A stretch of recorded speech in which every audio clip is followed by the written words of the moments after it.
it's one of those things where as you're getting what you want, you ultimately think that's what you want. And then when you get it, you're like, huh, that's not really what I wanted. And, for instance, I was always craving financial freedom. I always wanted financial freedom. I didn't really know what it was until I got it. And it's great. Okay, you've got it now. But the ultimately, what I think I was striving for, what everyone else is striving for, is just more options. Welcome to the Real Estate Mindset Podcast, hosted by Eric Nelson and brought to you by Wild Oak Capital. Eric is a real estate investor, business owner, and performance coach. Throughout this series, Eric explores the mindset behind why certain investors are so successful and how we can learn from their achievements and failures. Eric asks the tough questions around the habits, discipline, mindset, and more required to achieve the most ambitious goals. Thank you for being here and enjoy the show. Hey everybody, welcome to the Real Estate Mindset Podcast. This is your host, Eric Nelson. Today I've got a monster in the industry, so I'm super honored to have you on. Gino Barbaro, thanks for taking the time to be here. Eric, thank you. I got a question for you before we even start out. Why a mindset podcast on real estate? Very few podcasts on mindset and real estate. Oh, I love the question, man. I'm already getting grilled. This is good. Because I think it's so important. For me, I talk to a lot of investors who say, hey, the mindset thing was kind of like fluff, right? Or I don't want to hear about it. I was at the conference and whoever's talking about it, it's like, dude, get to the meat and potatoes. But what I think I've realized is, and I hope I'm right, is you got to change your mind first. Your mind's got to be in the right place before you can achieve real success. You might be one of those people who can kind of jam through, get a couple deals, but I would think you're going to look yourself in the mirror and say, what am I doing this for? What's this all about?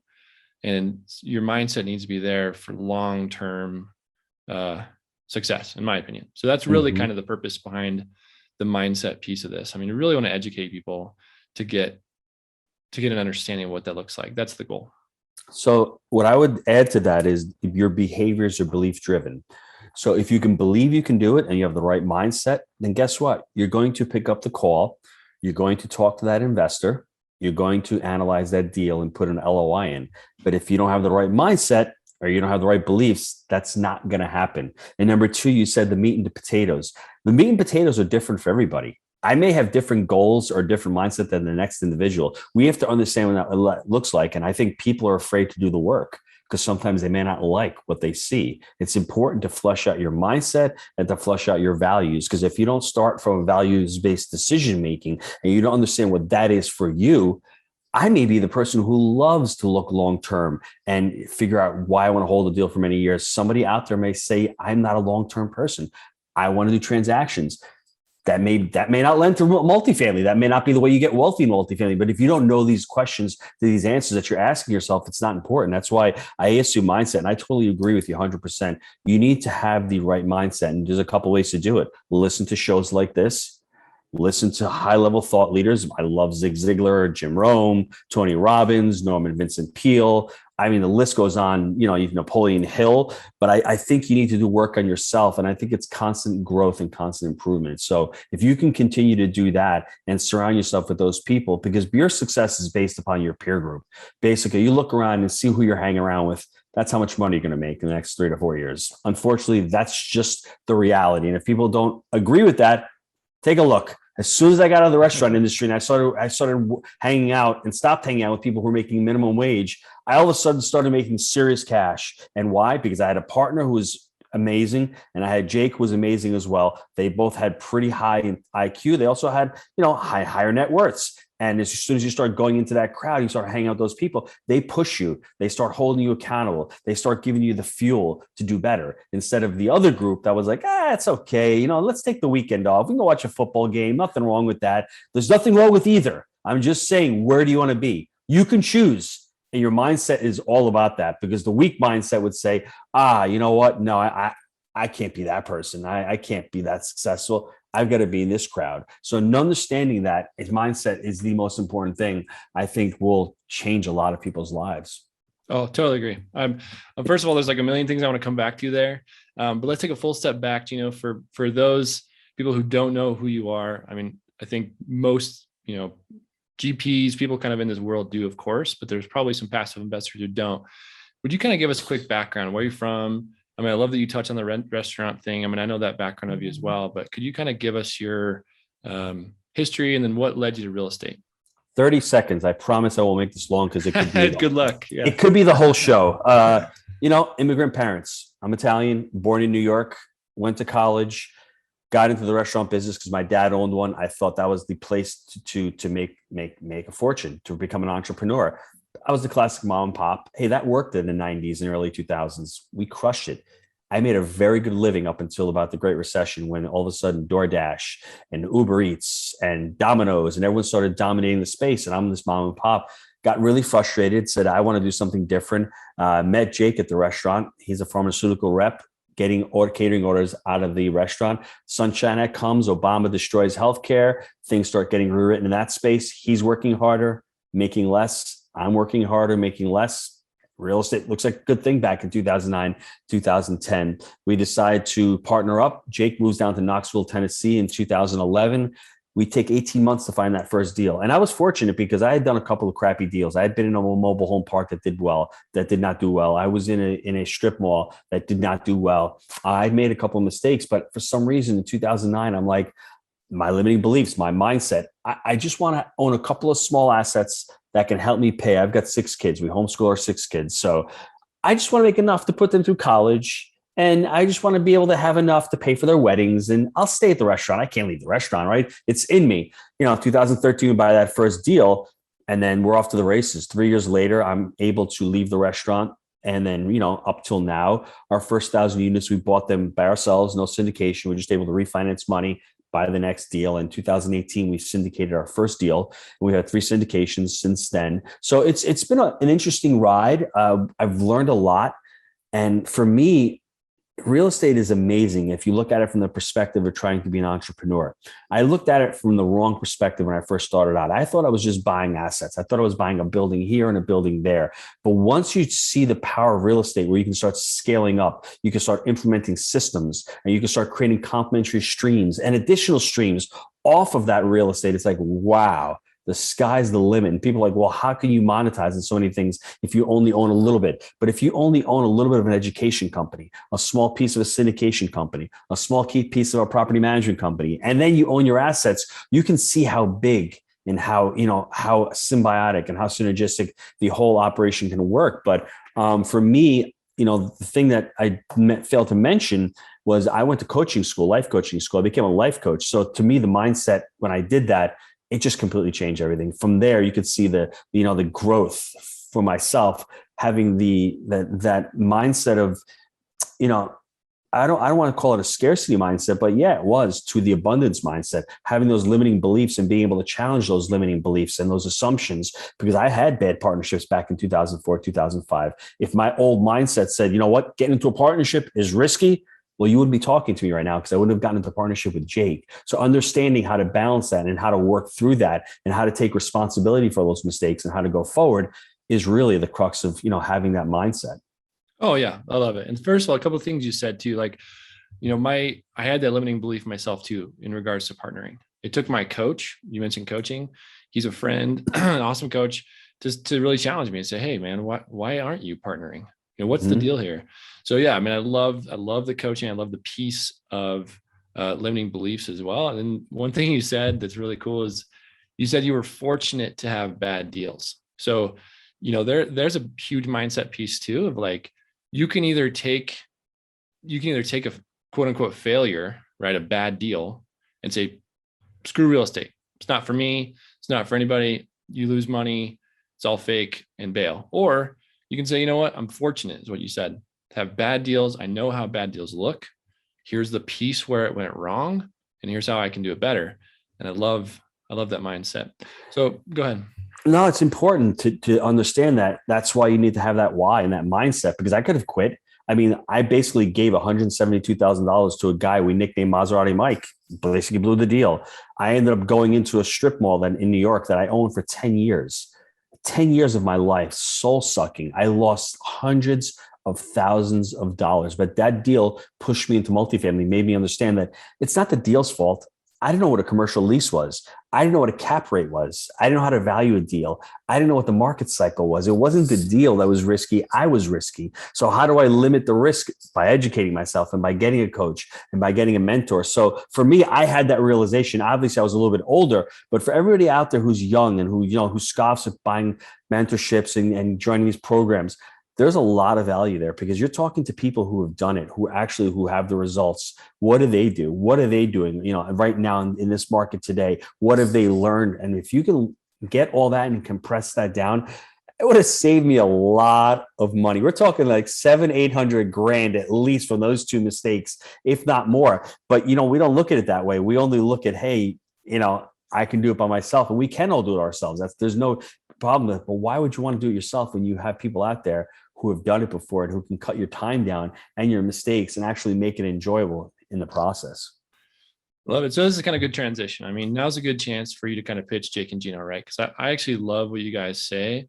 And one thing specifically, I'm probably going to botch this, but I want to say you guys are like, buy right, manage right, finance right. Mm-hmm. And the one thing that's really that stands out to me is when you guys say manage right, because tons of programs out there are like, here's how you buy. And then it's like, boom, the balloons, and here's where you sign up. And then it's like, well, what do you do after you buy it? Mm-hmm. So I love how you guys have kind of that piece of it. So can you kind of talk about it for those people who don't know? And I also love, mentioned earlier, like value-based decision-making. That's huge. So if you don't mind kind of touching on those things. I'll try to make another 30-second answer to this. It might be a little bit harder, but the reason why I started Jake and Gino, it was really a selfish reason. I really needed to become a better investor. So we started back in 2014 or maybe 15. The book came out in October of 2015. And I really needed to learn I really needed to learn the meat and burns. And the way I learn is by doing and by teaching. So it was selfish for me to start out with. I wasn't even thinking of monetizing. I'm like, let me start a podcast and hopefully I can get people on every week and I can speak to people. And for the last 5 years, Tom Ziegler, we just did Mark Victor Hansen. The list goes on and on. We've had Kiyosaki on, we've had all of his advisors on. We've had Carmine Gal. The list goes on and on and that's a mastermind every week. And I've got to read a book or I've got to get educated on them every show. So I'm dedicating a couple hours a week. So that's my learning process. So for me, it was started out more as a selfish endeavor. And then Jake and I started realizing, hey, we're doing something on every deal. We're buying the deal right, we're managing it, and we're financing it. And that was the crux of our three-legged framework. I think every real estate deal, every investment, you're buying an investment or you're investing in an investment. You're going to finance it some way. And how are you managing that investment? Those are the three pillars in any investment, I think. But in multifamily specifically, the wheelbarrow, the two legs, buy and finance are both fixed. The manage is the wheel that's moving on the wheelbarrow. And you say that most people don't teach it because a lot of companies aren't vertically integrated. We have our own property management company. We've learned, and I've learned so much through interviewing other sponsors and other people who are managing it. And management, even if you don't want to do it yourself, you don't have to, but at least let us teach you the systems that you can teach your property management company and hold them accountable, the cadence of accountability, when you should meet with them, what questions you should be asking with them, what kind of KPIs are you holding them to account as far as delinquencies, as far as vacancy, physical, economic occupancy, all that. That's really important to learn. And that's part of, the whole investment. And then we have boot camps. We have on-site intensives on the weekends, because I think it's really important to have that accountability where it's not just showing videos. You need to come to these events. You need to get on the buses with the students. And that's where the magic happens. You're meeting other students. You're networking with other students. Your students are bringing deals. Some have capital, some have deals. And that's where I think the power of the community is. We're already up to over 20,000 units that our students have closed. It's well over $1 billion in assets that they've closed. And that's, for me, it's not just an education company, it's an implementation company. Because you can go out there and get educated anywhere. You can go on YouTube, waste hours trying to find that one video.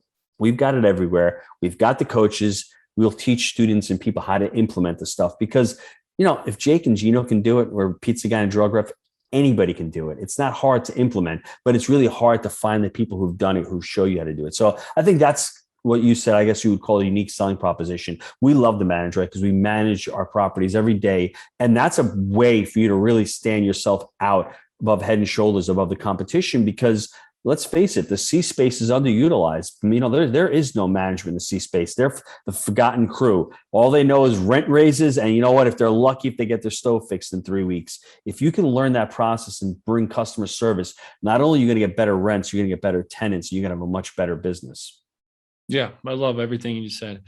So we'll kind of dive into your personal portfolio, if you don't mind. I know you guys invested in Knoxville for essentially a long time, but then you moved to Florida, right? Do you invest in Florida as well? You know what? I never bought assets down here because I listened to everybody else. We were just lucky enough. God said, Jake, move to Knoxville. Jake moves to Knoxville. And I'm like, okay, Knoxville's a great market. We just started investing back in 2011. Who knew it was an emerging market? Who knew that, no state income tax? Who knew that everyone's moving there? We were fortunate starting out that early. And for us, we just stayed there. So now within a 3-hour radius of the Knoxville area, I moved in 2017 to Jacksonville. That's when Jake and Gino started taking off and starting getting busy. I'm like, you know what, Jake, let's look at some assets down here. But I did what every other new investor does in a market. I talked to people in the market and they're like, oh, this market is so expensive, 70 a door. You can't invest in here. Now, 4 years later, it's $140 a door. So it's all relative, right? They don't know. People living in the market, did they know Amazon was coming? Did they know? Or maybe they did. They just discounted it. So for me, I just never bought here. I got busy with the education side, and we just continued to invest up in the Tennessee market. I love it. So what does your future hold? I mean, you're going to continue in the Tennessee area, 3-mile radius? Good. Great question. For us, within the 3-hour radius, it's one of those things where we want to start a fund, but we just don't know if there's going to be enough good deals out there. Because obviously I'm not going to go, we're at the point where we don't have to do that many deals a year, 200 or 300 units a year for us, especially if we're buying them ourselves. It's more than enough because we are vertically integrated. Every time you put on assets, you need to hire. It's not like we have third-party property management. We can scale up and get 3,000 units just like that. We need to hire. And you know how challenging it is to hire in this part of the market right now with maintenance tax? It's very difficult right now because it's just really hard out there. So for us, we've already closed on 100 units this year. We're looking at another 200 right now. So us between 300 and 500 units, if we decide to start the fund, we'll probably go a little bit bigger. But yeah, I would say within 3 hours of the East Tennessee market is where we're looking. Oh, I love it. I had Whitney Sewell on the show a couple of weeks ago, and he just started a fund. And I kind of poked him about it a little bit, because I think my personal fear for the fund is exactly what you said is let's say you get a bunch of cash and then you can't find a deal you like. Cash is expensive, right? So, he said there's kind of ways around it. I didn't really drill into it too much, but it does seem that once you get enough experience, and that's the key, right? Yes. You truly know the business, tons of deal flow, how fast you can raise a capital. And that's kind of what he said. Cause I asked him, I heard Joe Fairless talk about his fund and I asked him as a comparison and he said, yeah, you really got to know the ins and outs. So, I cautioned listeners and I'll do the same here. If you're brand new, a fund isn't for you, in my opinion. I would absolutely 100% concur with that. I mean, listen, I'll promote our syndication attorney, Kim Taylor. She doesn't think anybody starting out should do nothing than a 506B. That should be your first thing. Friends and family, syndication, doing a 506B. That's we only done 3 506Bs. And for us, it's not like we're just doing it because we have so many investors who want to invest with us. And I would say the way I would envision our fund being, let's say Eric wants to invest with us and he's got $100,000. Okay, Eric, it's going to be accredited investors only. Pledge $100,000. We'll put 10,000 into the fund. We'll hold 10. When we find a deal, we'll call the remaining 90. So at least we're not fully. That's the way I would envision doing it because I don't want to fully fund this thing and say, we got to go get a deal. We got to get a deal. I don't want to do that because, like I said, I brought up those failures for a reason. I know how it feels to do a bad deal. My mantra is no deal is better than a bad deal. And especially when you bring in investor money. It is so painful to have a 10-year deal where you see the property manager calling you every other day saying, hey, Gino, we got a problem here. I don't want to do that to Jake. I don't want to stress the entire system. It's not worth it. So for us, if you're starting out, you should not start out with a fund. You should work with a couple of one-offs. And then when you're like, you know what, I just have all this capital. I have these people. Then I would say do it, but don't start out with a fund. Start out with doing one-offs on these syndications. Much easier way to do it. Oh man, if you're a prospective syndicator, hit rewind, go back 30, 40 seconds. I mean, it's incredible. There's a lot of good nuggets in there, Gino. Thanks for sharing. You're welcome. Cool. So we'll go ahead and shift. I mean, this podcast is heavily based in mindset, right? So I have a series of questions, and then we can just kind of roll from there. But I ask these to every guest. So the first question I ask is, and I say this with a grain of salt, really, but I always ask, do you have a morning routine? That is a great question for me because my morning routine has changed over the years. 10 years ago when I was working at the restaurant, I would get up in the morning, I would get ready, I would do homeschool with the kids, then I'd go to the restaurant, then I would do work during lunchtime. Now I get up late. I get up a little later because I have older kids now. So I'm up at 7 a.m., come downstairs, spend time in the morning before I get on. And then around 8:30, come up to the office, start my morning calls, and then work until 6, 7, whatever night. So my routine is sort of different every day. As long as I can get in a little bit of exercise, whether it's walking or jogging, I love to do some kind of reading. I'm hiring coaches right now to train because I just can't put it off and say, yeah, I'm going to do 30 minutes of speaker training. I'm actually hiring coaches just to hold me accountable. So I do work. So I meet with them next week. So I can't put it off. It's very important that you do that because sometimes you put on the calendar, but there's always things that get inside your calendar. So, as far more of a morning routine, try to spend time in the morning with the wife and the kids before getting on the calls. And then once I'm in my calls in my office, it's basically just me by myself in here. I love it. I had a guest on, his name's Pal Chi. And he just had a newborn, right? So his baby's like 3 or 4 months old. And I asked him that question and he just kind of laughed because, you have 6 kids. I have 2, but like anyone who's had a young kid knows the miracle morning, it's a complete joke if you haven't. Yeah. So I always ask the question. That's why I say a grain of salt. It's kind of like whatever works for you, man. So love everything. Like I'm not a journaler. I don't know. Her journaling is amazing. I just cannot get in the habit of journaling. I mean, I don't know why. Maybe it's because I do write blogs sometimes and I do a ton of podcasts. That doesn't work for me as far as the miracle morning. Meditation, not really a big meditator. I just don't know why. Never got into it. Never needed that. I find to get in the zone different ways. I'm a self-motivator, so I don't need that. So I think everyone should read that book. It's an amazing book and just take whatever works for you. I mean, that's the important part about it. You don't have to do every single one of those. Find what elements work for you and try to incorporate them into your life. Yeah, I think that's true for pretty much any book, right? So that kind of leads me into my next question is, what books are you reading or what books can you recommend? So for me, the book that really impacted my life in the last year was Stephen Covey's book. For some reason, I read the book back in 05, 06, 10, 12, 15 years ago. I thought it was okay.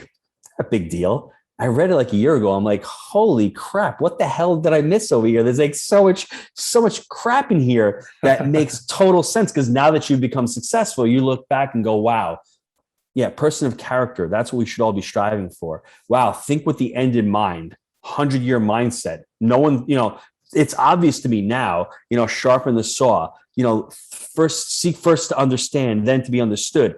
That's just general, but when I read it back, I just wasn't ready for that book. And it is an amazing book. I mean, like the whole way you can structure your day, your week, your life. It's really about values-based decision-making, and the values that you choose today are going to set all your decisions going forward. You set all your goals that way. That's an amazing book. And I think the other one that I love is the book Mindset by Carol Dweck. I was able to podcast Eduardo Brisenis. He was the case study for Carol when she was writing the book, and his show is amazing. I mean, the book is awesome. I mean, it's fixed mindset versus growth mindset. It's basically what your show is. Most of us on this planet have a fixed mindset. We just say to ourselves, not good enough at that. The people who are super successful are the ones who can figure out and go, this is hard. I'm going to learn something from this. I'm probably going to stink at it. But if I continue to work hard, I'll figure it out sooner or later. And that's the growth mindset. It's all about responsibility. It's all about working hard, and it's all about figuring it out. Whereas the fixed mindset, I mean, I can give you a perfect example in the book, John McEnroe. The guy was amazing. He was unbelievable. But what a fixed mindset. It was never his fault. It was the weather. It was the sawdust. It was the noise. It was the referee. It was the ball. He had the cold that day. It was never anyone's fault but his. That's the fixed mindset. If you have that fixed mindset in life, We have it in certain areas we don't. Just figure out where you have it in life. Read the book Mindset, and it will show you how to raise your kids, how to work on your own mindset. And once you start adopting that growth mindset, anything's possible, because then you realize we weren't born with these skills. We're here on this planet to learn a lot of these skills. And the fact that you're here working hard, that makes the difference in life, at least in my opinion. Oh, completely agree. And the other thing, like to kind of add on to that, would be like the willingness to learn. You mentioned that, but even more, I think, and more importantly, is the willingness to say, I don't know, right? Because like for some reason as adults, like, so I do engineering as a trade. And so I've been guilty of this myself. That's why I speak so passionately about it, is like, I'm supposed to know my trade, you know? Mm-hmm. And then I have this mindset of like, well, it's hard for me to say, I don't know. It's hard for me to learn, hard for me to step in there and say, I'm going to sound like the new guy. You know, I think a lot of people get stuck there and they say, well, I don't really want to be new. I don't want to learn, and I don't want to mess up or sound dumb. And it's okay. Like you're new, and that's totally fine. And you're right. It's like, we're here one time and you got to go for it, you know? So I love everything you just said. So good. And then Stephen Covey's book, we're talking about 7 Habits, correct? Yes. Yes. Such a good book. And then, you know, I don't normally do this, but I'm gonna tack one more on. I think Brendon Burchard's a genius. He has high performance habits, similar style, similar writing, a little bit different stuff in there. Man, such a good book. So appreciate He's that. been around a long time. Actually, I learned his whole his whole model of education through watching him. I mean, his Experts Academy, amazing crap. He was teaching stuff 15 years ago that just wasn't around. No one was teaching. And now it's like, you know, common knowledge. But I mean, he's got some really great training, some really great stuff out there. So you should definitely check him out, everybody. Yeah, I agree. completely agree. And then, yeah, let's take a time to pitch your book. So Wheelbarrow Profits, right? So can you give us a little heads up on, you know, how did that go? What was the writing of that like? And then maybe just pitch that book as well, because I think that we can add. It was another growth mindset, Eric. It was one of those things where Jake and I wrote the entire book ourselves. It was painful. I mean, like it took us a year, to write that it. Sounds painful. It was, but I mean, we went through the entire process and we learned. And then our second book, The Honeybee, was a lot different.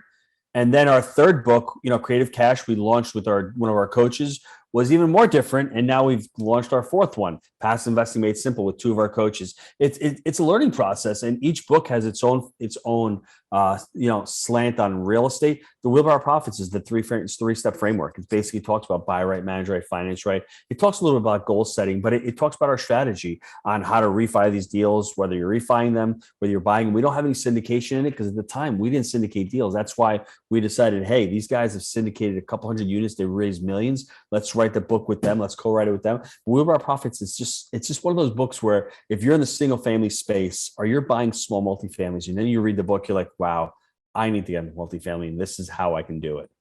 Yeah, I love it. And it's an easy read. Actually, it cruises through pretty good. Because sometimes, like, you know, Joe Fairless's book, it's incredible. I think it has a ton of information, but to be totally honest, I told my brother, I was like, dude, this took me like 6 weeks to get through that. It's a good book. It's a great book. Yes. That book is for somebody. I think I would not start off with that book if you're going to get into multifamily, only because there's so many. You need to learn the business of multifamily before you learn the business of syndication and raising capital. Let's learn how to look at multifamily through just buying it yourself. Let's not complicate the process, right? Let's start with our profits. It's simple. Let's learn the process. Because remember, a confused mind says no. You pick that book up on your very first book, you're going to be like, well, I can't do this. There's so many different moving parts. No, just start out small. Start out with the basics of learning how to buy, manage, finance. And then obviously you start tacking on. Then what does syndication look like? Then what does raising capital look like? Then all that other stuff. That's down the road. You can't start out with that. That's just too much for a beginner. Yeah. And I don't want to like dive too deep here, but I do want to say, like, that's one of the really, really cool thing about multifamilies. It's this team sport, right? So you are right. I mean, you can actually come in and learn a little section and be good at one thing or a couple things and team up with someone else who's good at this. You don't have to know it all to get started or to get interested, you know. And, you know, I'm a big proponent of education. It's probably my number one thing. Get educated before you invest in anyone else's money. You need to know what you're doing.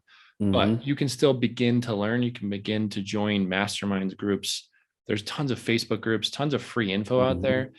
And it's like you said, it doesn't have to be completely overwhelming. So yeah, no, I think we agree on his book. Next question would be, do you have a coach or mentor, or have you had a coach and mentor? And was it worth your investment? I've had multiple coaches. I've got a coach right now who's a speaker coach who's helping me put a presentation together for MM4. We've had scaling up coaches. I mean, when you take a company from 600 units to 1,200 units, you're scaling a company. We've never done that before. We didn't know how to create core values. We didn't know what a mission statement was. We didn't know what NPS scores were, net promoter scores. We didn't know any of that. So obviously, how are you going to learn it? I mean, we did a little bit of our own EOS by ourselves, but then we hired an EOS implementers, and then we hired up a company that helped us with scaling up as well. So I've had coaches all throughout my life. I'm going to continue to have them. I think they're well worth it. And I think what it does is it continues to hold you accountable to doing the work. Like I said, I've been sick the last few days, didn't feel like getting on a call this morning with my speaker coach, but guess what? The PowerPoint was done. The notes were done, and I was ready for the call. If I didn't have her, wouldn't have been done. Would have been next week, maybe. So it's important that once you're serious about it, hey, listen, I mean, honestly, if you're going to invest $150,000, $200,000, $300,000 into a real estate deal, what is 10 or 15 grand for your education? Think about that for the long term. Amortize that out over the next 20, 30 years of your life. If you think of it that way, it's $1,000 a year for the next 20 years. I mean, seriously, why are we even having this conversation? All you need to do is meet one individual, find one investor with 100 grand in that deal, or learn how to underwrite, or learn one little simple tip, you got your money paid back in full. So for me, I love the education aspect of it, like you said. And it's just not even that. It's just the opportunities that you get from these other entities, from these other people. And you never know what you learn. I mean, people out there, this lady that I have as a speaker coach, she's an amazing coach. Couple tips and techniques that she showed me, it's well worth the investment. Yeah, I agree. Because you're likely going to take something away, and that speech will go maybe slightly better. Maybe you reach one more person, right? So completely agree with what you just said. Next question would be, what's something you've done in the past that you wouldn't repeat? And you mentioned those deals. So I'm not saying you have to go through those, but what's a mistake you've done that our listeners can learn from? I'm trying to think whether it would be. So for me, let's go the personal route. I probably would have been a better communicator with my wife earlier on. Especially early on in the relationship. I wish I had something like the 5 love languages, or I knew about them when we got married. So that's something really, really important. I think as you get on, you really want to have a great relationship with your spouse. She's been an amazing support for me. She's taking care of the family. She's just a rock in my life. And I probably should have been a better communicator. So for me, listening to the 5 love languages, working on your relationship with your significant other, because we always say, hey, we're doing this for our family and all. And sometimes it doesn't seem that way by the way we treat them. So for me, I think that, but the last several years it's been great. But early on, it was challenging, because when you're younger, it's always about you. You're thinking about yourself. What can I do? My wife stayed home with the kids, and I'm out there working all the time. And sometimes we don't communicate as well. I know there's a lot of people out there. You're not the only ones out there, but learn how to communicate, learn the 5 love languages, and learn how, what that person's love language is, and communicate in their love language. I think that'll really, really help people. Oh man, I love the personal touch there. I'll kind of do the same. I mean, honestly, my coach now, and I have worked on this a ton, because you're right. We kind of get in that trap of like, oh, I'm working hard for my family. Well, he's like, okay, that's fine. But if you're working hard for your family, why aren't you loving your family, right? Or, the future trap, like, oh, I'm just going to work 1 million hours now, and I'm totally going to be there, 5 years from now. It's like, yeah, I mean, that it's going to be future minded, but you could totally enjoy time now too. So yes. I love the personal touch. Well, you have to make sacrifices, because I still worked like crazy, but listen, I couldn't go out and play golf on the weekends. I couldn't go out and hang out and drink with my friends on the weekends. My brother-in-law actually had a revelation the other night, because he's comparing me to one of his business friends up north. And he's like, well, yeah, Gino basically focuses on his family and his business. That's what my life revolves around. So I can't have so many other different endeavors going on there, and something's going to have to suffer. So I'm not a big guy going on the weekends, drinking with my buddies. My weekends are for my family, and then for working also. So you just have to pick and choose. Remember, it comes back to your values. My values are my family, and for growing an amazing business, and for helping others. Unfortunately, I can't spend 6 hours on a Sunday playing golf, because that's just not going to align with what I'm trying to do in life. Love to be fun, but it just doesn't fit my life. Yeah, love it. And thanks for being honest. Cool. So the next one is what's a mindset tip? And we've given like 50, but what's a big mindset tip that you can give to our listeners to take away? Hmm. I'm a big Atomic Habits fan. That book was freaking amazing. You know, mindset for me, it's your physiology. And if you think about your physiology, like right now, I'm sitting down in this podcast. I normally don't. I'm just a little tired this week, but really, physiology: standing up, broad shoulders, watch your words, breathe, be engaged. There's a lot to speak about mindset with your physiology. You can control it. And I think most people don't even know that. They're so unconscious about what's going on in life. We have the control. I mean, if you want to be happy, maybe you should smile. Now that I smiled, I feel so much better. But you can control a lot of these aspects in our lives. And most people feel helpless and they're like, oh, that's true. But you know what? If you continue to make that a routine and continue to think about it and continue to get nervous, just relax and control your breathing and think positive things. That's amazing. It's an amazing thing. And for me, it's really helped me out a lot as I've gotten older to be able to think about that, to be able to control my state. Controlling your state's everything in life. If you're feeling good and you're feeling energized and you want to go to work, you're going to be that much more productive in it. So just think about that as you're going through life. Yeah. Again, awesome stuff that you said. I've heard you say on your podcast before, and I don't know exactly what you call it. You kind of touched on it earlier, is like blame mentality, like it's their fault I couldn't do this. It's someone else's fault I couldn't do this. And I know people personally in my life I care about a lot and they're kind of stuck in that. It's like it's okay though. You're right. But think about it. They may be right. It may not be their fault. It's a lot of stuff that doesn't happen to us. It's not our fault. But we tell people we don't want the problem. Bring a solution to the problem. That's the thing. I mean, we know there's problems all around us. How are we going to solve this problem? And that's where people get stuck. It feels so much easier to blame something and blame something. Like when I look back at 2008, I mean, listen, I could have blamed Bush and Obama for the economy. It was their fault. CMBS, they created the whole mess. The banking system, everything crashed. It's true. That wasn't my fault. It wasn't your fault. But what's that going to get me? It's not going to get me anything. So what? I feel better. But at the end of the day, that's all they want. If you're not responsible for your life, so what did I do from there? That's when I ended up getting serious. I ended up getting mentored, ended up finding Jake, ended up looking for something different. That actually was a blessing in disguise because that actually pushed me. But if I was the victimhood, I'd still be a victim and I'd still be back in 2008 going, now it's 2020. Now it's COVID. Now it's the big government. Now it is. I'm not saying it's not, but there's people out there that are really successful and crushing it. And there's people that aren't. What are the people that are crushing and doing? They've taken responsibility and they figure out what's going on and they try to create a plan. And that's the big difference. Unfortunately, it's not much more complicated than that. That's the reality. I mean, there are certain situations, obviously, but for the average American born in this country, that's what it comes down to. We can always find somebody to blame. Makes you feel good for a little bit. Then at the end of the day, you're still stuck in the same situation. I'd still be at the restaurant right now if I had that mentality. Oh no. And I think, the basically the main point I wanted to make is you guys say accountability all the time on your show. And that's really the key I want to take away from this, right? Is not necessarily blaming, because you're right. There's tons of things out of your control. Yes. What's really the key is your response to that, right? So how do you bounce back from that crappy thing that happened? Because those things will happen. And then be accountable for your reaction, accountable for your actions. I hear you guys say that a lot. So that's really what I wanted to kind of point out. So I appreciate you kind of rolling through that, because that's reality. It's not your fault. How are you going to bounce back? Listen, I have a lot of kids. Like I said, I've heard the word "it's not fair" for the last 20 years of my life. I don't know how many times. And to my kids, it's not fair. You live in an amazing house. You have my cars to drive. Life isn't fair. So if you're 15 years old and your 10-year-old goes to bed at the same time as you, it sort of isn't fair. But what are we going to do? You've got a phone. They don't have a phone. It's not fair. That's how life is. It's not fair. But if you just dwell on that, you're not going to get anywhere in life. So like you said, responsibility really is the key to living a great life. Oh, love it. I mean, because it's where you settle in, right? It's like, it's kind of bringing it back to the smile thing.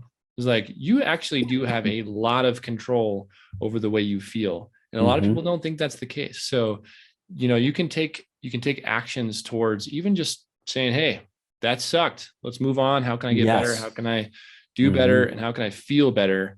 And you're right. You will do better, because if you're smiling, you're jazzed. You're like, yep, this thing happened this morning that wasn't cool. I'm going to move on. Or this thing happened this year that wasn't cool. Uh-huh. Yeah, then we're going to move Yes. on and do better, right? So Mm-hmm. I kind of went way deep on that, but I just thought it was super valuable. Mm-hmm. And this kind of a two-part question. It's a little bit of the hardest one for me is, what is your definition of success? Well, I mean, it's changed since I've been an adult. It's just, you know, it's one of those things where as you're getting what you want, you ultimately think that's what you want. And then when you get it, you're like, huh, that's not really what I wanted. And, for instance, I was always craving financial freedom. I always wanted financial freedom. I didn't really know what it was until I got it. And it's great. Okay, you've got it now. But ultimately, what I think I was striving for, what everyone else is striving for, is just more options. That's what financial freedom gives you, is more options. What I was thinking about this the other day. When I became financially free and I've made millions of dollars, success to me is not worrying about having to pay $5,000 for my daughter's dental work, or not worrying about paying $10,000 to get on a plane and go on a vacation. Whereas years ago, that would bother the crap out of me. And it's not that I couldn't afford it, but I was trying to build something. Now, success is, it's okay. The money's there. That's fine. So for me, success now is doing what I love to do, is growing the Jake and Gino brand, helping students out, buying deals. And hey, if we can buy deals, that works for us as well. So success for me is morphed into so many different things all throughout my life. And it's changed. Maybe 5 years from now, it'll be something completely different. Maybe success is starting an orphanage. I donate to one already, but maybe starting my own. I don't know what that looks like, but it honestly changes. And really just think about what it is that you're wanting. You don't want to make more money. Money is not the object. I think freedom is the object. And that's what money allows you to do. Is I think the quality of your life is based upon the quality of the options you have. I mean, if you have more options in life, it's just really funny when I think back. I'm like, oh, I was really focused more on, I didn't want to stress out about the money. I wanted the option to, I'll buy this car, or I don't want to buy the car. Not a big deal. Whereas when you feel that stress when you're working at the restaurant, you're not making enough money, and every time you turn around, every month it's a different bill, whether it's a dental bill, or whether it's a car breaking down, or whether it's a kid having to go to college, or another retreat. It's another one of those. And that for me is why it drove me to become financially free without knowing about it. And that's, to me, success ultimately is working, with who I want to, when I want to, where I want to, and why I want to. That's what success has become for me. Yeah, so good. There's so much stuff in there. I don't even know where to begin. So maybe what I'll do is move on to part two, and then we can kind of dive in. But the question I always ask for part two is, if someone asks you, why are you specifically successful and others aren't? What's your response? Well, maybe their definition of success isn't the right definition. Maybe they're looking at success differently. Because I always thought having millions of dollars in the bank was success. That's what I thought. But I think success is really having that abundance mindset. It's not that scarcity mindset. You can have somebody who's 60 years old with $3 million in the bank and they're retired, and they're just have a scarcity mindset where they're not spending, they're not enjoying any of that money. Are they successful? I don't know. The only thing that's made me successful, honestly, is I'm willing to work really hard. Working in the restaurant business taught me one thing: to work really hard. Not to work smart, to work hard. I had to learn how to work smart. That took a lot of work. So working hard is one thing. I think also that's led to my success. I realized that I don't have to do every single thing. I can have somebody actually book podcasts for me. Wow, I didn't know that. I can actually have somebody do my bookkeeping. I didn't know that. And I think the other element to that is not quitting, not just giving up. I think a lot of us, after something doesn't work out, it took Jake and I 18 months to find that first deal. There's a lot of people on this call that 18 months. Yeah, but within 2 years, we had 100 units after that 18 months. I mean, it was just amazing. It's getting, and then you quit. But if you keep going and then you hit that milestone, that momentum will continue to carry on. So I think just continuing to be persistent and not quitting really is the only thing that is really differentiates me for anybody else. Working really hard. That's the only differentiator out there of success for me. Yeah, I mean, it's funny you kind of belittle it, right? But it's incredibly powerful. Two things. One is hard work. That is what this takes. I mean, there's no denying it. Anyone who's completed a syndication successfully will tell you it is a ton of work to get there. And I don't, that's not uncommon. I hear the 18-month, 12-month, 24-month timeline. I think that's a pretty common thing. And it's not a long time. Think about it. You gotta go to college for 4 years to get a 4-year college degree. And then you want to go teach, you got to get another 2 years for a master's. So you're into your education for 6 years to teach 10-year-olds. Think about that. That's 6 years of your life. When if I say to you in the next 18 months, if you start out, you can have a multifamily property, put that into perspective. I mean, that's not a long time, but we're just that instant gratification generation right now. And there's, hey, listen, things are a lot easier. And that's the problem. When you make things so easy, when there's a little bit of work involved, all of a sudden people are like, it's not for me. It's that fixed mindset. It's not the growth mindset. Big difference. Oh yeah. And then, I completely agree with what you just said. And the other thing you said was consistency. You got to stick to it. Right. So those two things I hear a lot on the show. And yeah, again, I don't want to belittle it because it's hard work and it takes a lot of consistent action. And so, yeah, I kind of hear that similar answer. So, Gino, this has been an incredible episode. Thank you so much for all your time here. The final question would be, how can people get in touch with you? Just go to jakeandgino.com and just check out our website. Bunch of blogs, bunch of articles. If you want to email me, gino@jakeandgino.com, I'll just send you a PDF copy of the book, Passive Investing Made Simple. It's an amazing book. It's one of those books where it's 300 pages and it's easy to read. It's something where if you're in the investing space, you want to become a limited partner, or if you're an active partner looking to get passive investors, you need to read this because you need to look through their lens. You need to experience a deal through the limited partners lens. So it's a really good book. So just go to jakeandgino.com or email me, gino@jakeandgino.com. Awesome. Again, Gino, thank you so much for being here. Thanks, Eric. Take care, everybody.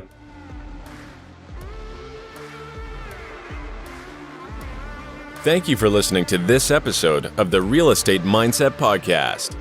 If you've enjoyed the content today, please follow this show wherever you listen to podcasts. And don't forget to head over to wildoakcapital.com for more information or to connect with Eric directly. Please take a moment to leave a review or tell a friend about what you've listened to today. We hope you'll tune in again soon.